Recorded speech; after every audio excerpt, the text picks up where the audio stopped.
Butter வந்து room டெம்பரேச்சரில் இருக்கணும். அதை நல்லா விஸ்க் வச்சு நல்லா பீட் பண்ணிக்கலாம். அது வந்து ஒரு பேல் எல்லோவாகவும் ஃப்ளஃபியாகவும் வரணும். அந்த கன்சிஸ்டன்சி வந்த பிறகு பவுடர் சுகர் 1 கப் எடுத்திருக்கேன். அரை அரை கப்பாக ஆட் பண்ணி நல்லா பீட் பண்ணிக்கலாம். நல்லா க்ரீமி கன்சிஸ்டன்சிக்கு வர வரைக்கும் நல்லா பீட் பண்ணி எடுத்துக்கலாம்.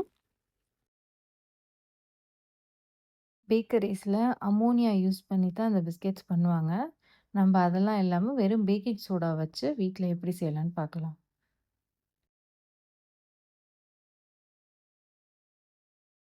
பட்டரும் சுகரும் சேர்ந்து நல்ல க்ரீமி கன்சிஸ்டன்சிக்கு வந்துருச்சு. இது கூடவே 1/2 டீஸ்பூன் போல் வெண்ணிலா எசன்ஸ் ஆட் பண்ணிக்கிறேன்.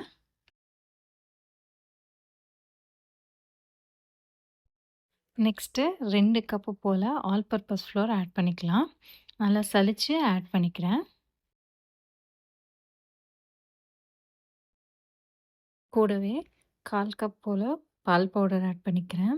1 டீஸ்பூன் உப்பு, 1 டீஸ்பூன் பேக்கிங் சோடா, அரை டீஸ்பூன் போல் கார்டமம் பவுடர். அவ்வளோதான். எல்லா ட்ரை இன்க்ரீடியன்ட்ஸும் சேர்த்தாச்சு. இதை வந்து நல்லா மிக்ஸ் பண்ணி ஒரு டோவாக ரெடி பண்ணிக்கலாம். டோ ஒன்றா சேர்த்த பிறகு இந்த மாதிரி பிடிச்சி பிரேக் பண்ணால் அது பிரேக் ஆகணும், இழுத்துட்டு வரக்கூடாது. அதுதான் பிஸ்கெட்டோட டோ கன்சிஸ்டன்சி. இன்கேஸ் டோ ட்ரையாக இருந்துச்சு அப்படின்னா 1 டேபிள் ஸ்பூன் போல் பால் ஆட் பண்ணிக்கலாம். அப்படி இல்லைன்னா அது தேவையில்லை. மாவுக்கு மேலேயும் கீழேயும் பட்டர் ஷீட் வச்சு லைன் பண்ணிக்கலாம். ஸோ ரோல் பண்ணும்போது பிஸ்கெட்ஸ் எடுக்கும்போது ஒட்டாமல் வந்துடும் ஈஸியாக.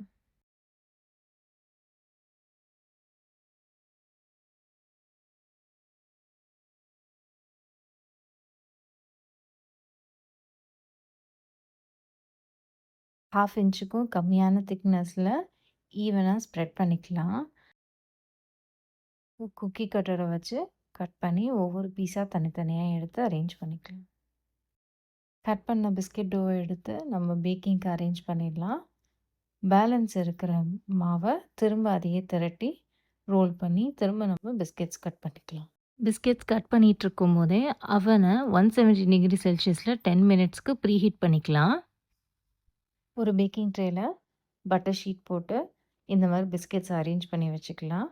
லாஸ்ட்டாக பேக் பண்ணுறதுக்கு முன்னாடி பாலில் கொஞ்சமாக குங்குமப்பூ ஆட் பண்ணி நல்லா மிக்ஸ் பண்ணிவிட்டு மேலே பேஸ்ட் பண்ணி விட்டுலாம். ப்ரீஹீட் பண்ண அவனில் 170 டிகிரி செல்சியஸில் 15 to 18 மினிட்ஸ் வச்சு பேக் பண்ணி எடுத்துக்கலாம். மேலே கோல்டன் கலரில் வர அளவுக்கு பேக் பண்ணி எடுத்துக்கலாம். பேக் பண்ண பிறகு